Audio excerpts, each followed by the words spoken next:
Эсимде, ал кезде тамга таан элек мектепке бар элек кезим. Бирок жумуштан келгенде же дем алыш күндөрү үйдө болгондо зерикпестен бак аралап алдыңызга алып отуруп китеп окуп, анан мени жакшылап түшүнсүн, эсинде калсын деп кайра ошол окуган китептеги окуяларды тажабай кайталап айтып берчүсүз. Алиге чейин ошондо сиз окуп берген чыгармаларды унуткан жокмун. Сиздин жумуштан келер убактыңызды чыдамсыздык менен күтүп жол карап, алыстан сиздин караганыңызды көргөндө чымын куюн болуп тосуп чыкчумун.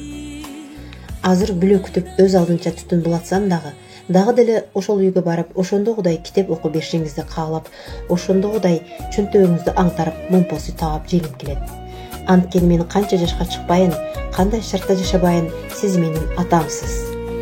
Сиздегидей камкордукту, сиздегидей мээримди эч жерден таба албастырмын. Сиздин жаныңызда өткөргөн ар бир көз ирмем үчүн ыраазымын.